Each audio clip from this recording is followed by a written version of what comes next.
Want to learn how to make black salt to shut your enemies all the way down?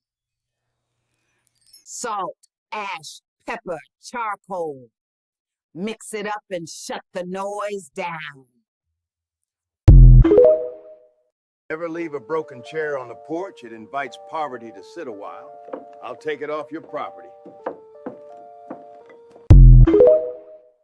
If you know who sent bad energy, write their name backwards, put it in a jar with vinegar and nails, and stick it in the back of the freezer.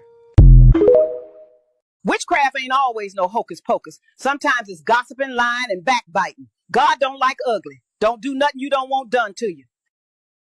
Let's go ahead and clear something up. Just because we use AI, don't get it twisted. Spirit never left the room. People love to scream technology is demonic, while tapping their third eye through an iPhone camera lens and sinking crystals over TikTok sound baths. You using AI every time you hit record and send a video to the cloud. You're feeding the same system you swear you don't believe in. Let's stop acting like AI is some beast in a cage you're not already playing with daily. At the House of Asseveration, we don't run from evolution, we work with it. We don't worship machines, we consecrate them, because power isn't in the tool, it's in the hand that holds it. And this hand is rooted in spirit, in bloodline, in ancestral truth. Let's talk about those ancestors for a second. You think they were only root workers and midwives? Baby, they were engineers, blacksmiths, builders, strategists. They designed whole irrigation systems and carved temples into stone without a laptop in sight. They built empires off intuition and innovation. So don't tell me our spirits stop at the edge of code. AI is just the chalkboard. The real magic is what we choose to write on it. And here we write liberation, education, empowerment, coded in our culture, wrapped in reverence. I say this with love. Don't confuse stagnation with tradition. Don't let fear of the unknown keep you from a future your ancestors already dreamed you'd master. We are not abandoning spirit. We are upgrading the altar. Honor and respect, honor and respect, honor and respect. Divine all blessed greetings and salutations. It is another edition of Revolutionary Hoodoo, New Orleans Voodoo Secrets and Recipes. Powered, produced, promoted, sponsored, and supported by NOIVD, New Orleans International Voodoo Day. And our third annual International Voodoo Day promises an inspiring and immersive experience with a diverse lineup of engaging events. Highlights include an educational symposium featuring distinguished speakers from around the world, including a delegation of scholars and spiritual leaders from Benin and Haiti, as well as art exhibitions showcasing voodoo-inspired works by talented local and international artists. The event will also feature a children's program and an Afroecology exhibit exploring the sacred nature of plants in voodoo, their role in spiritual practices, and their connection to our ancestors. The weekend will culminate in a ceremonial procession to 9 significant sites throughout the city, locations where the enslaved were brought ashore, held, auctioned, and where they later found community and created culture. This journey will begin at the transatlantic slave route to New Orleans marker, on the moonwalk at the river just behind Jackson Square, and conclude with a traditional voodoo ceremony at Congo Square. Additionally, visitors can participate in interactive workshops, community discussions, and opportunities to connect with practitioners and cultural experts from around the world. And we certainly continue to invite you and appreciate your support and showing up for this 9 p.m. Central Standard Time weeknight daily podcast. Thank you so much, Lydia Martin, for joining us. And I will unmute my beloved co-host momentarily. When we last left off in the story, we were discussing the influence of Leafy Anderson and her creation and producing the Black spiritualist churches uh, to the tune of some 100 or more spiritualist churches here in the city of New Orleans. And its intertwining of voodoo and indigenous practice, as well as many Christian and Catholic symbolisms. Critical differences between the faiths, namely Anderson's vehement alignment to Black Hawk, created important distinctions.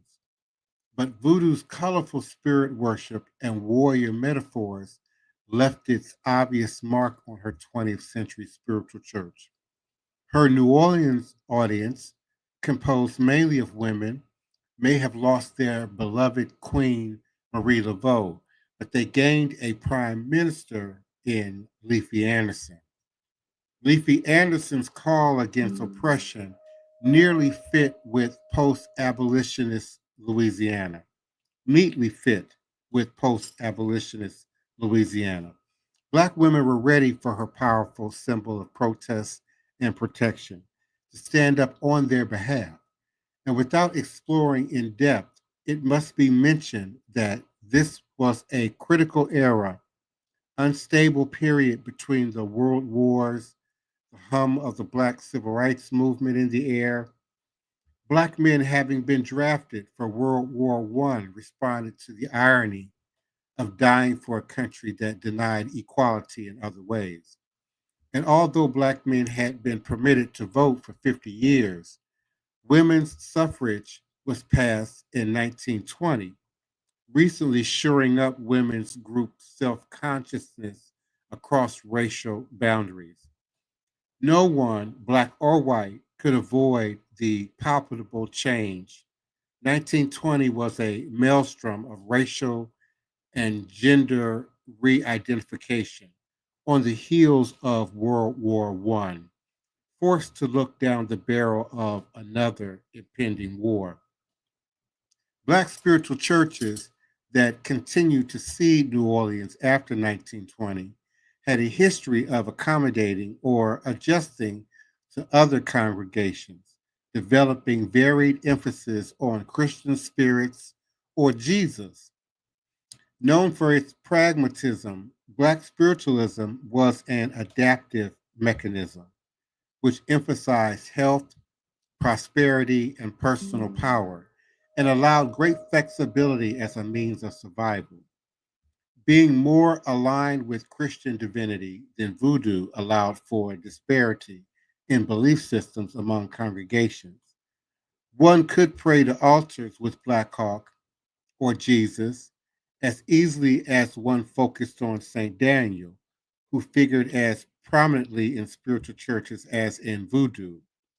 Some churches lean towards the Pentecostal, some towards Catholic, some towards Black Hawk worship. Interestingly, this did not seem to cause any problems in Black spiritualism. Much like the Yoruba tribes, who did not focus so much on who is appropriated, but more importantly, on what can be accomplished by supernatural means. The fact that the spirit of Black Hawk does not appear in any churches outside of New Orleans, however, points to the unique role Anderson and her spirit guide played in the original thrust of Black spiritualism. But I want to correct that. I grew up in a church in the Southeast DC area, known at the time as Potomac Baptist Church, but it was a spiritualist church. And one of the main statuary coming in from the door, from the main foyer, was of Black Hawk. It was one of the earliest statuary and deities that I could remember from age 4, 5, 6, 7 years old in association with the Black Spiritualist Church. And then the subsequent possession that would take place during ceremony of Black Hawk, and then the word, if you will, would come through Black Hawk for healing or protection, or in some cases predictions and warnings. Oppression drove Black spiritualism, as with voodoo, and gave shape to Anderson's church ritual. Aspects of duality, contrary elements employed both conceptually and materially, were often borrowed from Africa via voodoo with four O's, Native American ritual and symbols. Black spiritualism polarity was not a contradiction of one form to another, as in some synchronistic dualistic faiths. Rather, it unified contrary parts into a whole, embracing the extremes, and keenly emphasized those points of intersection. Opposites framed in a crossroads illustrate that opposition could beget change if acted upon by holding and employing complementary natures, fostering acceptance of difference. This intersection of opposites, male and female, tenderness and power, earthly and otherworldliness, captured Anderson's audience, who were already positioned in New Orleans to respond to her call against oppression. Her artifacts and props further served her mission from an aesthetic viewpoint, utilizing color and form informed by Native American patterns, an African obsession with crossroads or intersecting lines, and Haitian symbolism. Black spiritualism's female centered church allowed Anderson, an often masculine figure, to inspire women who themselves were adjusting to myriad social changes in the early 20th century, who needed her strident leadership to deal with their struggles. Surviving white authority was important, a talent not lost on Leafy Anderson, having suffered her own legal battles before opening her doors. And perhaps ambivalent about standing up to authority, her followers were not required to act themselves. Rather, she promised to fight on their behalf, employing both male and female protection. She would invoke Queen Esther for money, or Black Hawk for courage, Saint Daniel for strength. And renowned for her androgynous costuming, either in a full dress men's suit or the golden satin robes, standing perhaps for a missing husband or father in lower income homes. She wore cotton robes on church nights, but with seances, she exclusively wore men's suits, black silk suit, white shirt, black tie, and a top hat to commune with Black Hawk. Marrying ecstatic religion with cross dressing shows how Anderson simultaneously engaged liminality, liminality,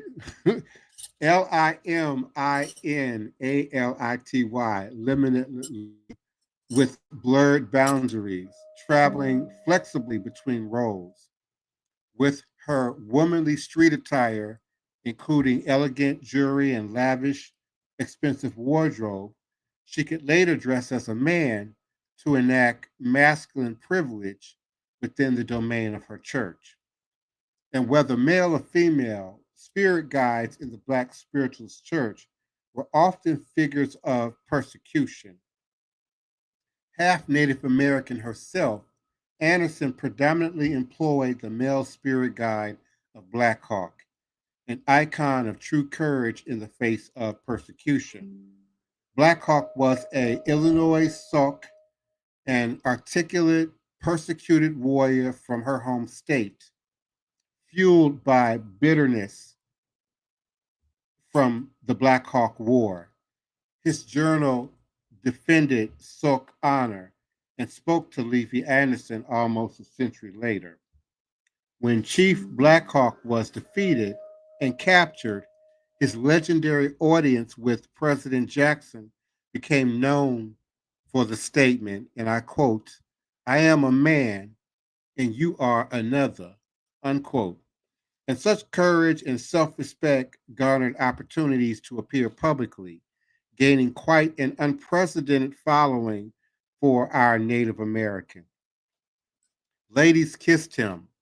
He greeted adorning throngs from his second-story window of his hotel, dressed in a frock coat, waving his top hat, attracting money and interest from white people, no doubt later inspiring Anderson's seance appeal, as well as her mission. For Anderson, Black Hawk represented a dichotomy of defeat and triumph, raising a curious paradox, typical of the polarities within Black spiritualism. A noble warrior, he was defeated but revered for being the facilitating intermediary between Blacks and whites. Black Hawk has long been paired with Jesus or Saint Michael on Black spiritual altars, indicating a strong identification with nobility under persecution. Black Hawk and Saint Michael share altars with Martin Luther King, another statuary that was present in the church that I grew up in, creating a trinity of persecuted warriors. Black Hawk, noted for the courage to meet his enemy square on, speaks to points of intersection, junctures, signifying the holding of differences in the spiritual belief system, the crossroads, if you will. And whether invoking the persecuted warrior of Black Hawk or St. George, or the protector, healer, Queen Esther, Anderson's matriarchal tendencies of healing and medical care provided another kind of safe haven. The duality of power combined with tenderness manifests through the spirit guide Queen Esther, the Old Testament Jewish royal of Persia, who saved her ancestral Jewish tribe from her Persian husband. Esther is identified as a brave, outspoken healer who stood up to her king and saved her people from death. Relevant to Article 3 of the Code Noir, which forbids the exercise of any other religion other than Catholic, Jews who shared the burden of slavery since ancient Egypt were rejected in New Orleans for not abiding Christianity. Esther would therefore be a symbol of women rising up against persecution, representing bravery, chivalry, and generosity. St. George is primarily known for slaying a dragon, and although his sacrificial nature speaks to tenderness, seen as a military saint, he generously donated his wealth to the poor before his death.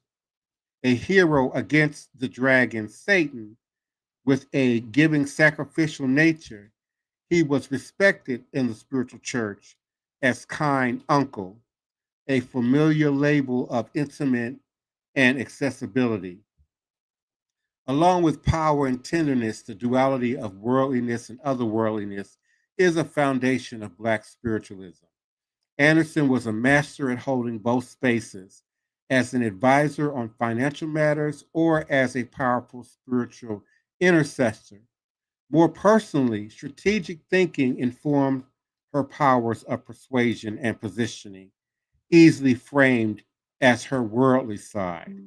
Her dynamic spiritual possession paired with aggressive marketing tactics worked well on her audience, familiar with Marie Laveau's earlier protocol.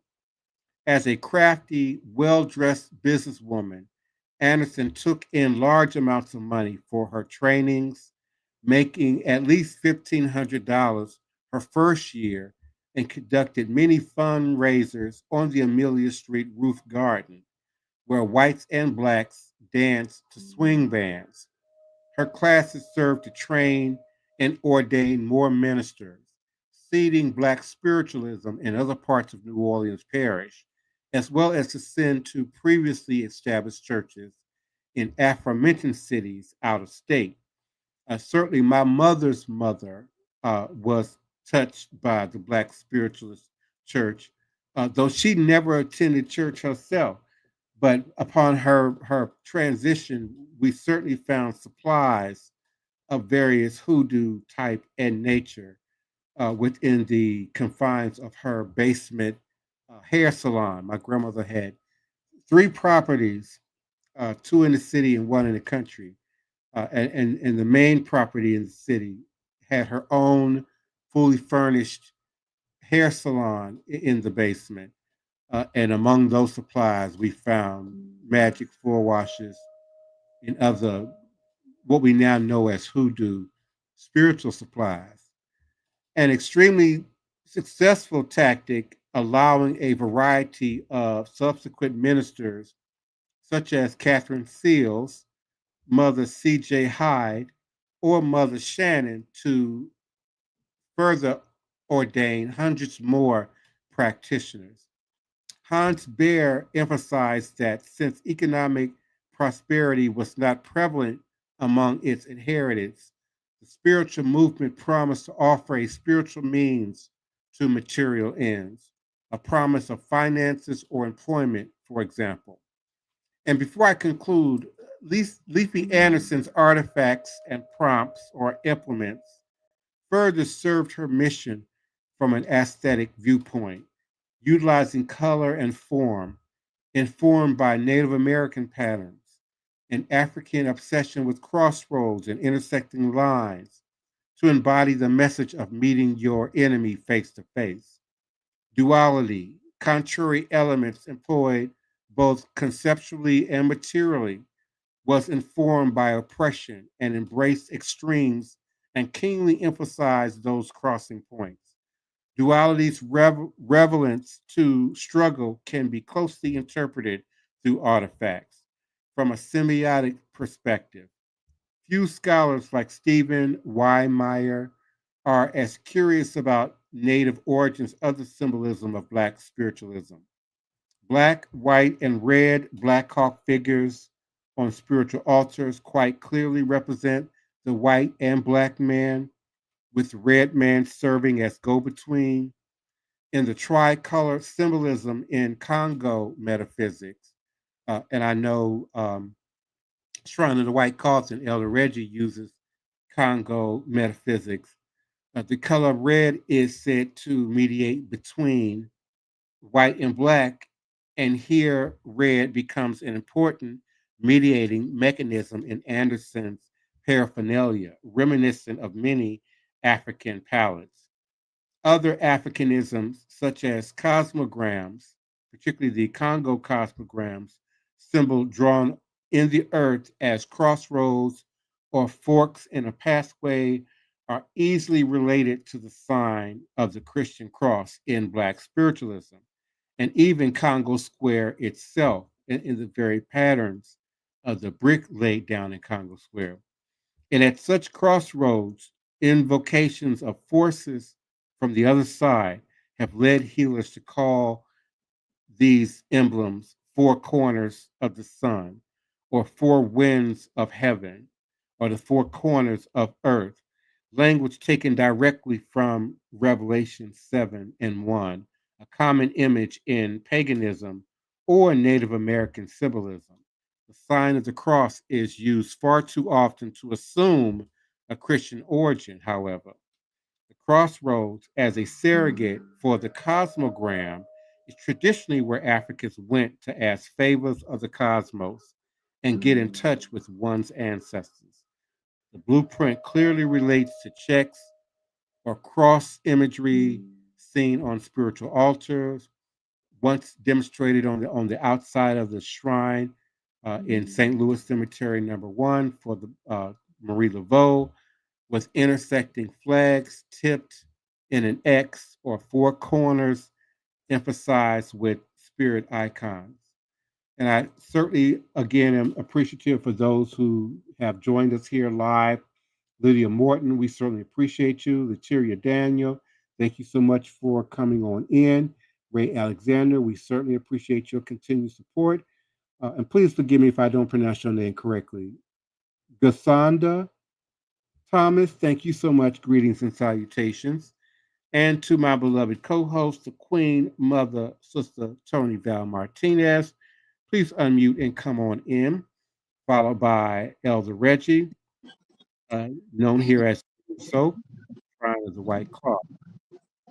All is a blessing. Hi, everyone. Good evening. Thank you for joining us. Peace and blessings. It's a lot of talk about the crossroads. Them crossroads is very powerful. Take it from me. I have did works at the crossroad that I end up being sorry I did. When you do something at a crossroad, you got to be precise. It's kind of like dealing with Papa Legba. You got to make sure you fully describe what you want and do not leave it open for, for interpretation. Crossroads is very, very powerful.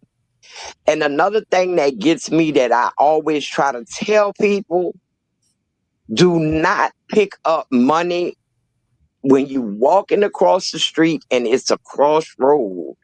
Please do not pick that up. I see people do that all the time, especially on big streets like Canal Street. They'll turn around and go back to pick it up. Leave it be. Leave it be. But I was thinking yesterday, I wonder if they demolished the municipal auditorium, what artifacts would they find under there?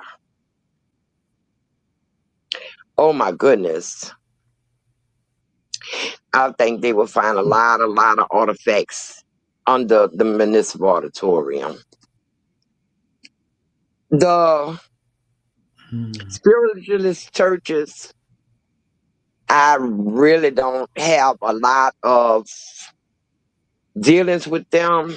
I do have with churches. My mama was Baptist, my daddy was Roman Catholic. She didn't set foot in his church, and he didn't set foot in her church.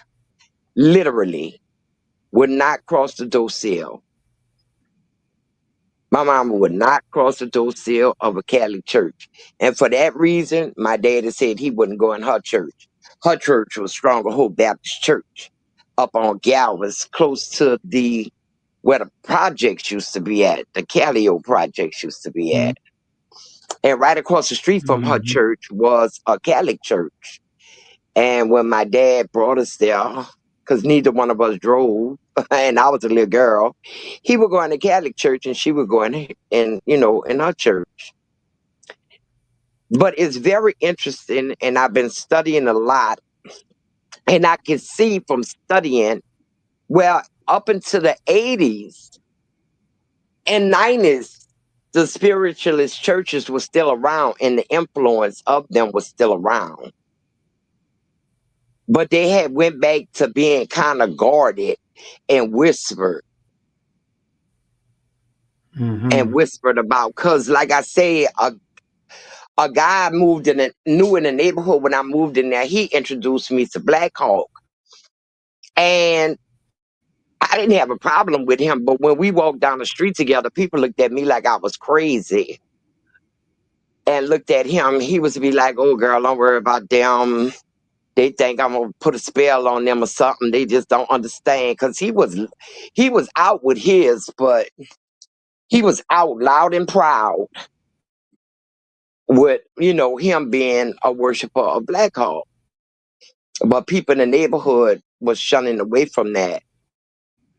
And I wish I could have seen a time when they had 100 spiritualist churches in the city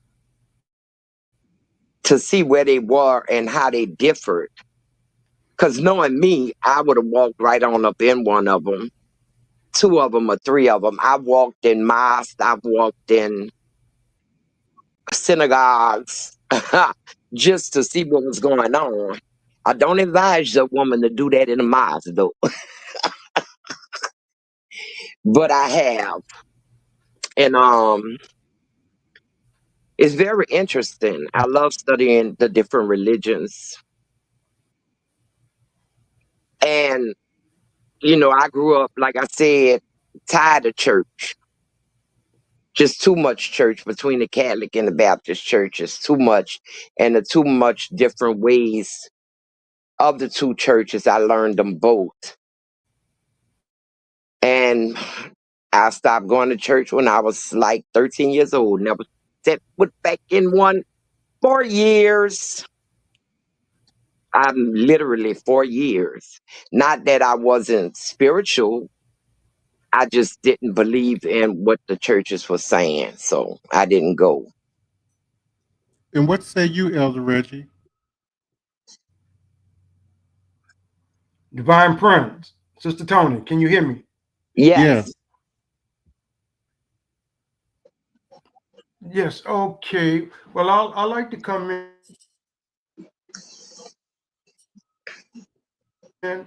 Divine Prince, once again, excellent show. Sister Toni, I understand you don't have much background on the spiritual church. The day a black spiritual church on Captain Avenue. It was run by Mother Caldwell, right? 1 block from Fat Domino's house. I was initiated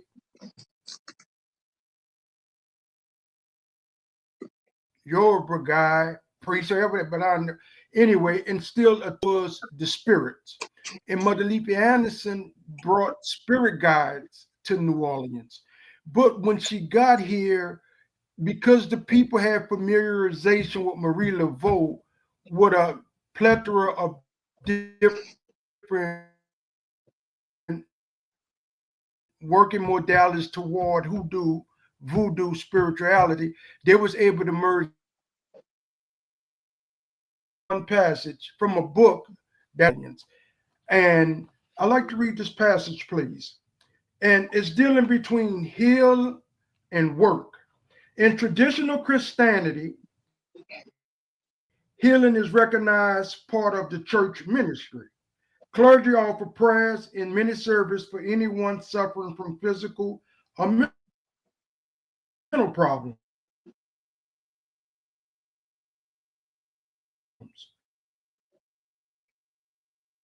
Elder Reggie, I think you're going in and out. On some occasions, there is laying on of hands, such as lighting candles, reading particular passage from the Bible, usually one of the Psalms, burning incense at home, and taking ritual baths. Anyone with a more serious condition has to consult a minister who knows how to work. These individuals, who are often referred to as workers, deal with illness as well as interpersonal problems, such as those that occur between spouse or lovers or between employees and employers. Compared to ordinary healers and advisors, workers have additional powers of gift, and workers combines elements from voodoo and from traditional Louisiana folk medicine. Their rituals may include herbs, teas, candles, entire animals, parts of animals, and invocation of a particular saint. Workers almost always conducted their service in private so that the client could be dealt with individually. And I want to, right here, where he says, workers like to work with a particular saint. And this reminds me of my own mother. His name was Saint Expedite. My mom kept a statuary of Saint Expedite, and she would work Saint Expedite like nobody business. She offering cakes, sweet things like that. But it was just called working the spirit. If you got a spirit guide, or if you have an Orisha, or you have an Aloha, if you are not working them, then what's the purpose of having them? And that was the correlation with a work with Ogun and also work with Black Hawk, as Divine Prince said, Queen Mother Esther, Big John, whatever spirit that came up, I realized these spirits was here and presented themselves as a worker. I have a pantheon of workers today as we speak that I may invoke and employ for certain things. And I'm appreciative of the people in this region was doing. It became a catalyst for a beautiful movement. Like I said, the day Katrina hit, I was attending a particular church. But after Katrina and the coming back of people, those who did come back, none of the spiritual churches survived but one. And that's the one called Israelite over on Frenchman Street in the Upper Ninth Ward area. But it then morphed more into a traditional Church of God in Christ. And that's what I would like to add. And I'm appreciative, Divine Prince, for allowing me to read that passage. Now, Elder Reggie, you were speaking about the working of candles. Are you familiar with Ross Restaurant in the Ninth Ward on Falstaff? Oh, yeah. Miss Ross used to put the hot sausages and ground meat up her own. Yes, ma'am. And that's how I make them too, because that was my godmother. I worked in Ross Restaurant also. Oh, yeah. She would light a candle and put it underneath the cabinet, a white candle. She called it a peace candle. And she, because you know how that corner was. So she said that candle could never go out, meaning even if one candle was still burning and was about to go out, another one should have been lit by the time the first one was extinguished to keep a continual candle burning. And it was underneath the cabinets where we made the sandwiches. Anytime fighting, shooting, or anything went on in that particular block, Mama Ross would say, that candle done gone out. Y'all done let that candle go out. And sure enough, that candle would have been and went out in that cabinet. And all hell would break loose on that block of Falstaff between Galvez and Johnson. That's right. That's right. As speaking of that, but what I wanted to add was I had a relative actually shot on that corner. Yeah. He I probably know him. I probably know who they was and who did it.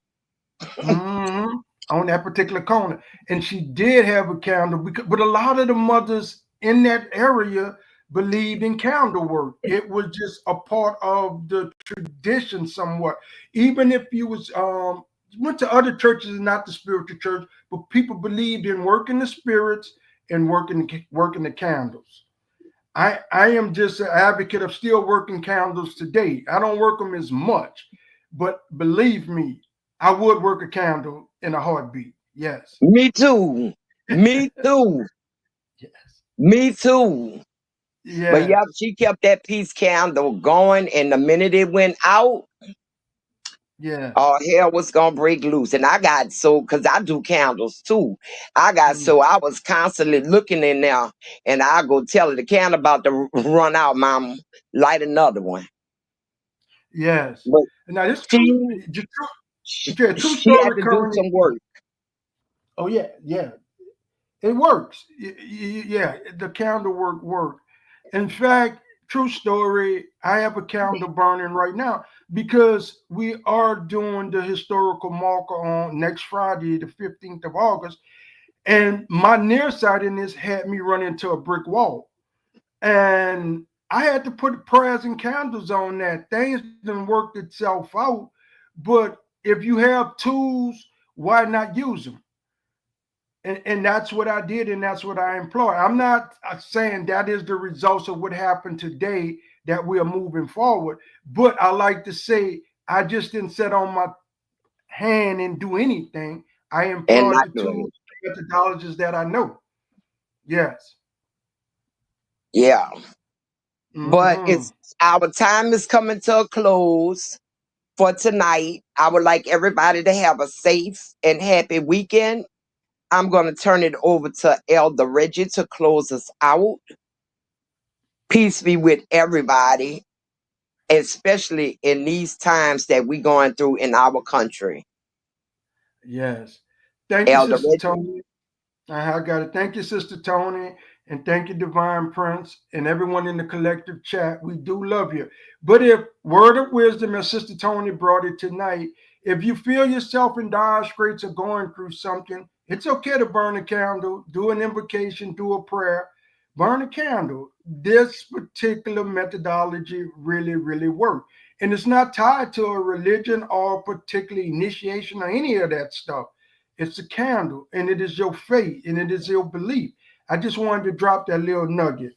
Lest we forget, the spiritual medicine of voodoo brings healing and relief from the shackles of slavery that binds the master and the slave to the same chain of social division. And we got to continue to work on that. But there's two announcements I'd like to make before we close out.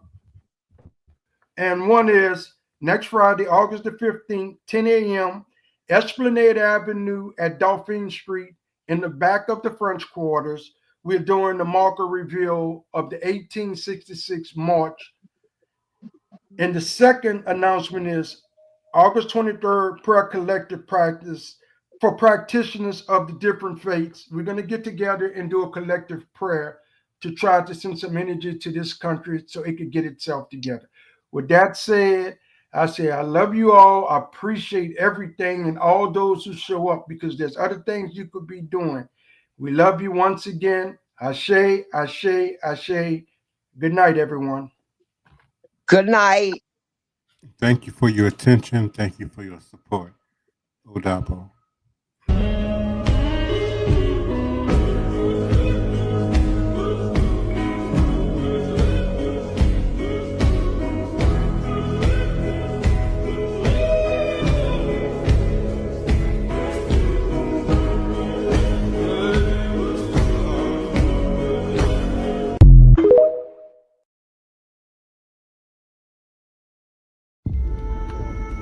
At the beginning of this, maybe I was more skeptical.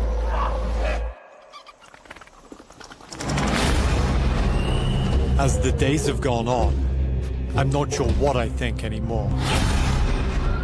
I felt that maybe it wouldn't affect me if I personally didn't believe in it.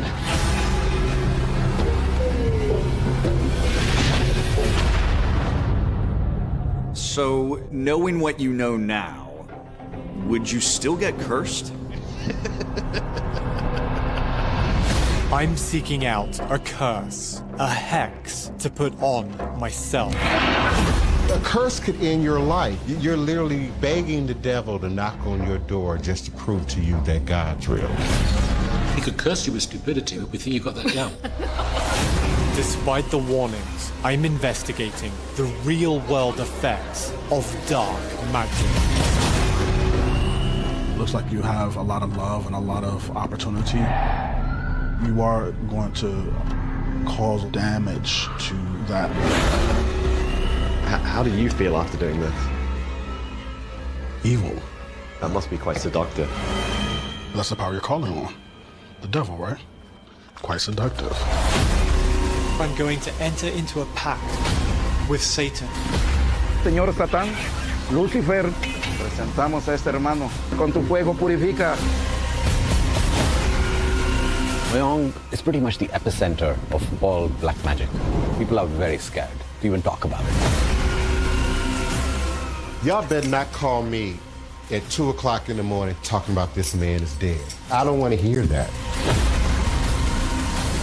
I have this physical feeling that something bad is coming. What have I done? You're going to have to find faith in this in order to undo it.